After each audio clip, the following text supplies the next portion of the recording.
Welcome to MichMusic Talk, everybody.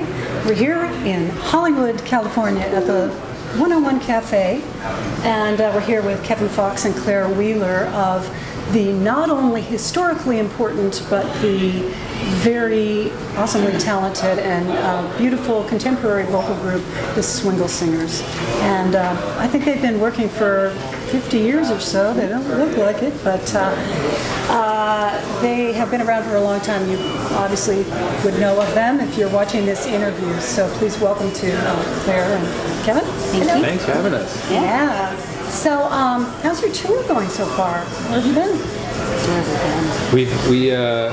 It's been really fun actually. Completely jam-packed. We started in Florida, and then we worked our way up the East Coast, up into Massachusetts. I think we went through, did 3 or 4 stops in about 12 states while driving through 12 states, which was really fun actually, and a nice time of year to be in the East Coast as well, with all the changing colors. And then we flew out from Massachusetts to San Diego and did a show in La Jolla, and now we're here in Hollywood, which is really exciting. First time for both of us? That's great. Yeah. Well, it's nice to have you here. The group hasn't been here for quite a while, I understand. Apparently it's 10 years since the group was here, and none of us have been in quite 10 years. Joe's been in 8, we've been in 7, so reaching for it, but it's our first time. It's pretty exciting. Okay, great. Well, I wonder if you could give us, in just a nutshell, something about the lineage of the history from the early days in 1962 when Ward Swingle started the group, and then the group evolved and evolved and evolved, or maybe it stayed similar for some years, I think, aspiring to keep the tradition alive, but now I have the feeling you guys are a whole different group now.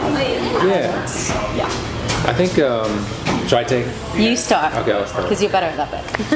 I think the important thing with the history of the group, as we've just celebrated 50 years last year, and so we've been thinking a lot about this very question, and what we've come to realize is, even though there have been changes, the thing that's remained the same throughout the years, as well as the kind of sound and a lot of the repertoire, but is this idea about staying on the front edge of vocal music and trying to push boundaries and trying to do something new, and that was certainly true in 1962. And that's the real element that we've held on to, is this idea of always breaking new ground. And so even though we have this great heritage and sometimes feel a responsibility as well to continue the thing that people know and love, is also to remind them that actually part of that is the idea of always changing, of always doing something new, and so that allows us to feel sort of able to say yes, that, but also now we're going to go someplace else. So that's kind of key to that. But then of course, well, I mean, the cool thing about that is that Ward Swingle, who started the group, we're still really in contact with him, and he knows sort of all the music that we're doing, and he's really supportive of this sort of new direction, and I think he very much feels that the more we're doing that and the more, sort of new things are, that's really continuing the legacy. And last night we were in La Jolla, and his cousin was at the show, and he's like, I heard the original Swingle Singers, and he wrote us this wonderful email afterwards, and just saying how cool it was that, in the same way that he was blown away by the sort of new thing that the Swingles were doing in 1965, I think he heard them, that he had that same feeling with us yesterday, and that was, I mean, that's the best compliment that we can really have, I think. That is a sweet compliment. That's very nice. At the top, in terms of the history of the group, very briefly, if people don't know about the Swingles, they started in 62, released their first album in 63, which at the time wasn't meant to be even a real thing. It was a project that they did. Yeah, they were a group of the friends of session singers in Paris who just were a bit bored with the scene and decided to sing through some Bach from the Well-Tempered Clavier. And it sounded cool, and they realized, oh, it's kind of jazzy, kind of swings, and so they put a rhythm section to it, and they recorded it as a Christmas present for their friends. And I'm not quite sure how, but basically it got picked up by a DJ here in the States and got played, and it kind of went viral, if you will. And they became famous on the back of that, and then that sort of launched them. And then from their first gig was in the White House. Yeah. So it's one of those few things where they just started right at the top. They kind of hit right from the get-go. Yeah. So they were based in Paris for 10 years, and then they disbanded, and Ward reformed the group in London. And it's been based in London since about 72. And it's gone through some generational changes. He was in the group, I think, until maybe the early 80s. And then a new director from within the group took over, and so on and so forth. And it's rolled over through the decades till now. Yeah, it hasn't stopped in all that time, just one person in, one person out. And that's how we keep the sort of tradition going in a way. Yeah. Congratulations. That's hard. That's so hard to do, to keep a group going that long, even though there's new blood coming in with new excitement, new people, but just to keep, sustain a group for that long is really very impressive. And I had a chance to work with Ward several times in Graz, Austria, at that, you might remember that little festival there. Were we there at the same time? We went there once, about 7 years ago. I don't think so. I would remember, I think. But I hope he's doing well. He's getting a little older now, I know. Yeah, he just turned 87. Oh my God. Just a few weeks ago. Still so sharp as well, isn't he? Yeah, sharp as a tack. His health isn't amazing, but he's still as I said, very sharp and very into music, and he's still very keen to know what we're doing. And we send him recordings, and when we can, some of us and some old members of the group as well have gone out to visit him, which he always enjoys. So. Yeah, he still loves keeping in touch with everything that's happening. Definitely sees it as a kind of musical family. Yeah, that's nice. Well, Ward is such the little bit I do know about him, he's so meticulous, so very detail-oriented and specific about his writing and his directing and so on. Have you continued that tradition, do you think, in the group? I would say that we're pretty meticulous. Yeah. But the interesting thing is that we're all quite different, and so I think together we sort of get quite a well-rounded thing. So I think some of us are more meticulous about certain things, and between us we definitely are very thorough about everything, but then some people are more like, but let's just take a step back from that and remember what the vibe of this is or what the message of this is. And I think we're quite a nice balance for each other. I think more than maybe one director would be, we have these 7 personalities, and we don't have a musical director. We share that together and sort of all take it in turns on a day, day to day or whatever. So we try and share that out. I think these days the group's always been about, I think, as long as I've known it, has been about this, attention to detail, as you said, and that's. And I think pretty much everyone in the group really enjoys that, though. Getting a bit nerdy about the difference between this and this. It's like it sounds sharp. But if we just put the S here, it'll feel so good. Yeah, and we spend a lot of time when we're rehearsing working out those little details. But over time, it's become kind of intuitive now, to the point where we're now in performance, we don't really have to think about, I have to remember this or that. Stuff just kind of happens. And so people always say, how do you, it's so accurate, it's but we're not actually, I don't think we're in performance now thinking about, let's be accurate. Because we rehearse that a lot, we're able to just be a bit free and just sort of make music, and so I think that's what I'm enjoying about this group, Yeah, and actually it's been rare that in recent times there's been a constant lineup for as long as we've had 2.5 years without any member changing, so that's actually a long time for us, and don't see that changing in the near future either. So we're actually getting this chance to just know that stuff about each other, which we didn't really have before, which is cool. And I think one of the cool things about this new album that we're recording is that the focus has been very much on a message and the emotion of the music, and I think we're just trying to bring our repertoire choices and our communication much more on an emotional level, because we have kind of just put our heads down for a couple of years just trying to really get really, really good, just push ourselves up a couple of notches, and now at this point just thinking like, more about the communication really in the heart of what we're doing, and that's very much our priority at the moment. It's great to have a soulful purpose in really anything that one does. That's why we do it, isn't it? Yeah. Sure. And Claire, I know that you're one of the main arrangers of the group. Is that correct? That's right. Yeah, me and Kevin. One woman to another. Oh, yeah. And you too. Thanks very much. Not a woman, but also a woman. Yes. Yes. Yeah. Although we talked about mascara earlier, didn't we? Yes, we did. But I believe Kevin involved himself in that conversation. I did, Very successfully. Yeah. I appreciate the effort you go to. Thank you. So, if you would be able to categorize the literature that you're currently doing within a genre or two or three, what would that be? Wow. I think we use the term pop quite a lot, but that I think has some specific connotations depending on where you are. But for us, I think that basically just means maybe contemporary. So we and the stuff that and also we're writing original stuff now in a way that the group I think probably has never done in the past.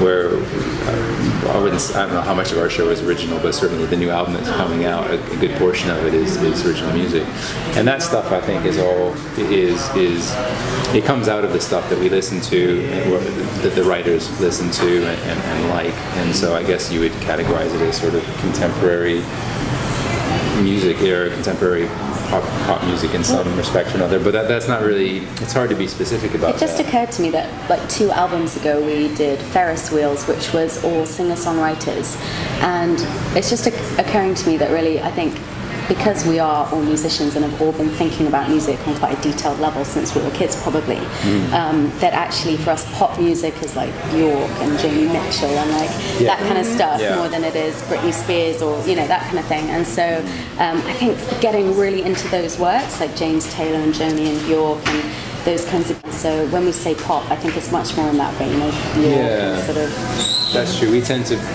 People in the group tend to listen to more kind of like indie folk stuff and that kind of thing, and I think that's a lot of our stuff is tinged with that kind of vibe as well. And it's interesting what people refer to as classical as well, because I think if you're a classical musician, you think of classical music as being Mozart and that era, the technically classical era, not Bach, which is Baroque, and not Ravel, which is Romantic, but this sort of narrow thing, whereas actually when you're in a more mainstream situation, people might consider Astor Piazzolla as classical, which so it's interesting that, so it depends how you're defining things really, because we like a lot of that, and I think it's nice having that virtuosity of 5 octaves to play with, and having done all those fugues and all that kind of stuff, kind of cutting our teeth on that stuff means that we have the potential to sort of create these sort of almost orchestral textures to what we're doing, which enables us to do that kind of Bjork-like stuff.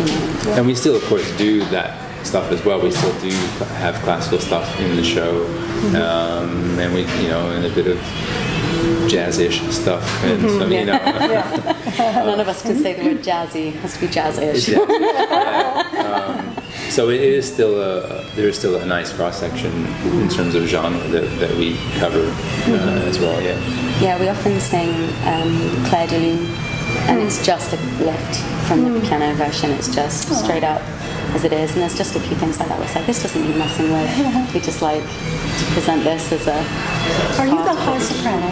No, I'm not. I'm the alto. Oh, sorry. But we do all sing in a pretty close range actually. It's more about how we sound, where we are. So Sarah's the very high soprano, and she has all the notes that we can't even hear.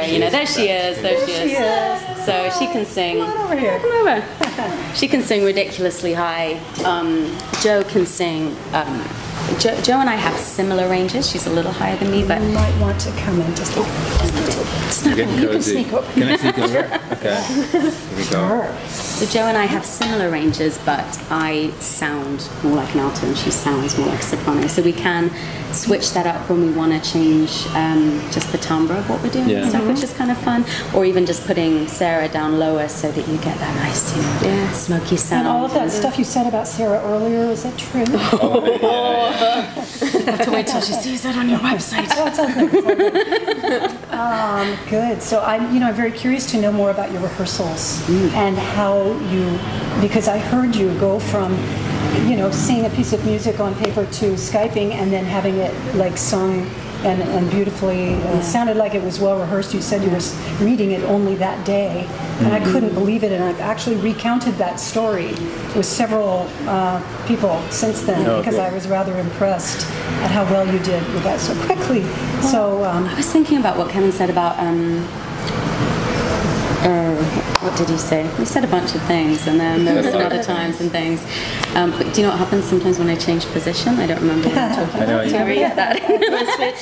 But anyway, my point was going to be that when we work on a piece of music, we talk about things as a general concept quite a lot. So it's not just about this one piece of music and how to do this thing, but we had just done a lot of really detailed work on some other similar material. And so when we came to reading your chart, we weren't sort of starting from scratch. We sort of had the memory of all the stylistic things we've been talking about from the other music as well. And so I think that's kind of what Kevin was saying about what we've learned together as 7 people is, all that history of learning this chart and writing this and arranging this together, is that all of that comes with us to a new piece of music. And I was always envious of groups like the Real Group or Take 6 who've had all these years together, and in 7 years we can't touch 25 years or something like that, but it's the closest that we've got really in having these this sort of longest stretch that we've had in a while, which is cool. And you were talking about your new project previously, so you're recording something. And I saw something on the website, as it is, about that. You're doing a new website also, right? The new website. Sort of a temporary one. Will be out, well, oh gosh, imminently. Yeah. It's always just around the corner. I love that feeling. The new project is really exciting, and it's been something we've been working on probably close to 2 years now. And it's been part of a whole. It's not just about a new album.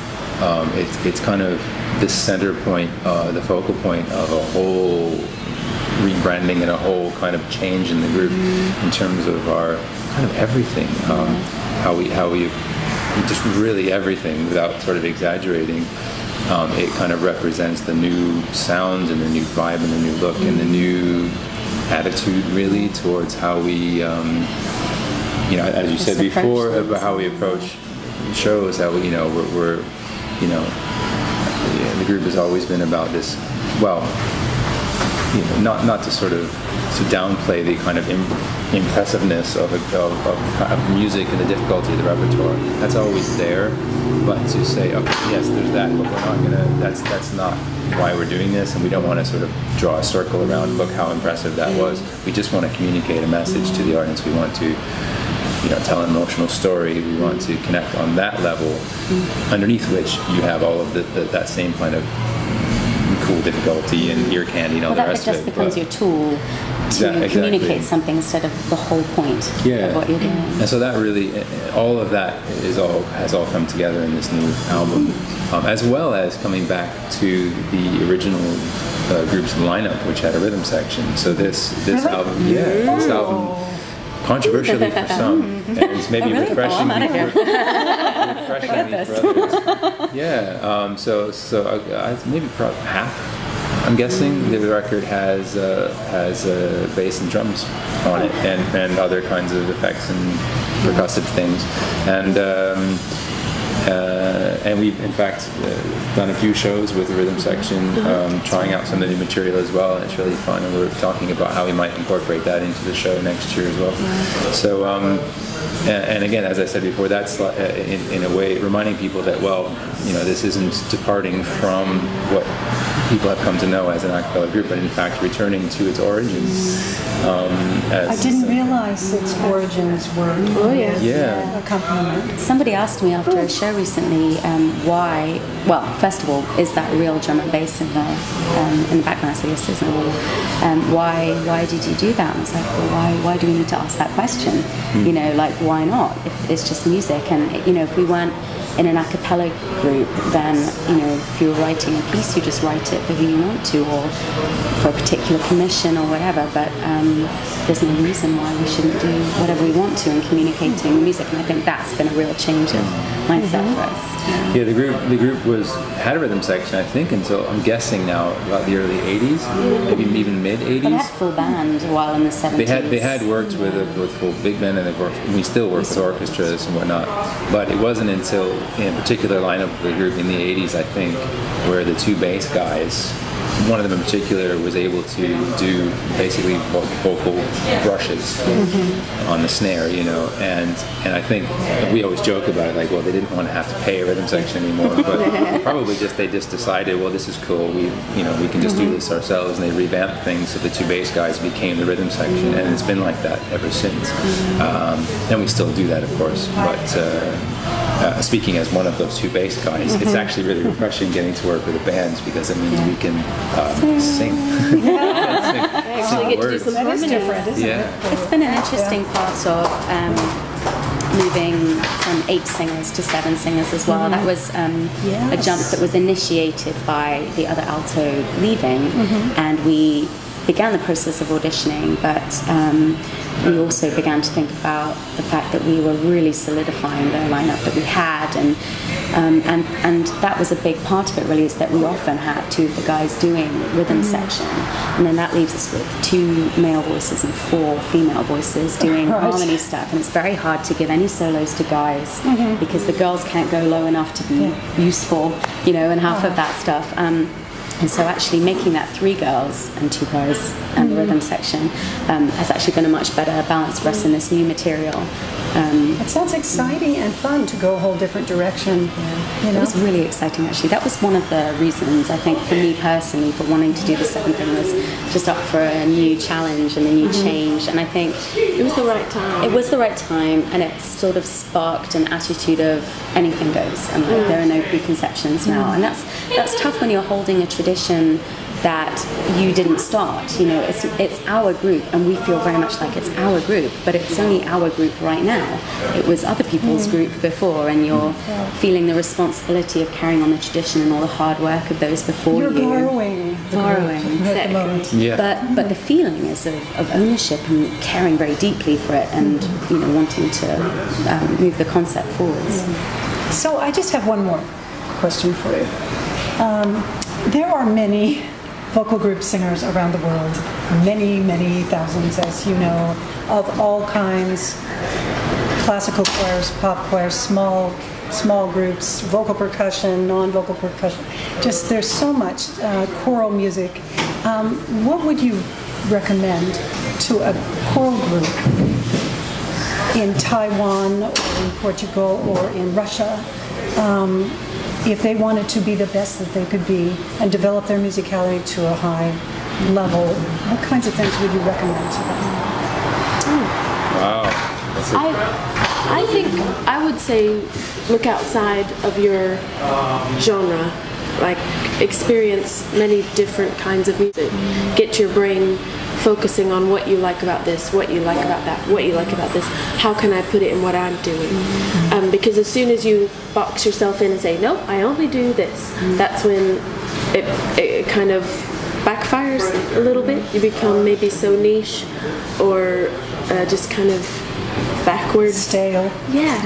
And I think if you study other things, you can really figure out what you need to do to make yours the best it could be, because you've realized what you like about that and that kind of thing. Because I always think there are 2 stages to that. One is that you have to imitate. Some people are afraid to imitate because they want so much to be unique. But you have to imitate in order to learn from others. But you also can't just stay there. You also have to sort of keep moving forwards. So I think those 2 things are very important. Yeah. But also learning from each other. Like the nice thing about not having a musical director, but you can still have this with a musical director, is really respecting the very different places that you all come from. I've learnt so much from every single member of this group, and we all come from such different backgrounds, but just by respecting the differences, we've all learned to be a bit more like each other, which is really cool. There's this sort of, I don't want to call it a movement, but there's this idea or ideal, particularly, I think it's particularly kind of championed in Scandinavia, this idea of what they call the intelligent choir. I think this is an idea that was, or a term that was coined by Jim, whose last name I can't pronounce, in Denmark. Jim from Aarhus. From Aarhus, yeah. And he's got this whole sort of study about this idea of the intelligent choir, which is answering this question specifically: how do you make your choir? How do you get them to the next level? And the idea is to make them individually better musicians, so that because a lot of people approach choir as a cog in the wheel, or as a cog in the machine. You know what I mean? Like basically just one piece of a larger thing, which is true, but then you get the sense from a lot of people who are in choir that you can hide behind things, and someone else is leading and you are following.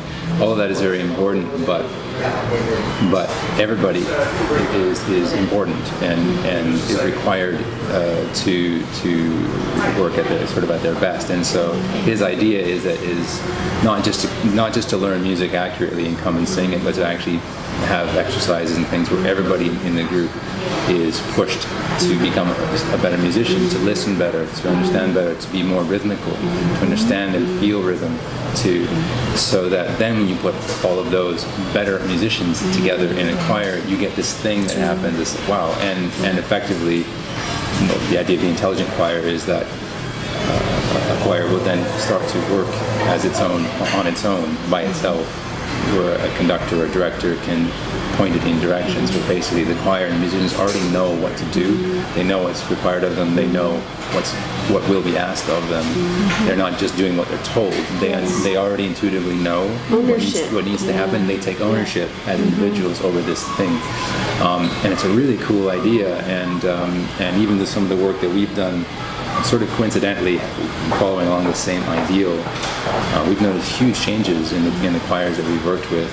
It's really interesting when you see a large choir that they don't have any ears, or maybe even monitors. Sometimes we're just seeing like acoustic choirs in competitions, and they're large and they're spread out across the stage, but they're all in time and staying together. But it's because each person is listening to the person next to them, and it's like they can't all hear everybody, but they can just hear the person next to them, and by that sort of mentality, they're all staying together. It's cool. It's so interesting to hear you speak about this, because I chat a lot with a friend of mine, Roger Treese, who you probably know, and he's very, very interested in this concept too. He's actually in Europe right now, working with choirs, just doing concerts with no written music. Yeah, exactly. Well, he spent a bunch of time in Scandinavia, hasn't he? With all those people. Yes. So, yeah. And improvising. Jens And with Jens as well from Vocal Line. And of course improvising, what Roger's all about as well, about making music in the moment, which is, I guess, is another fantastic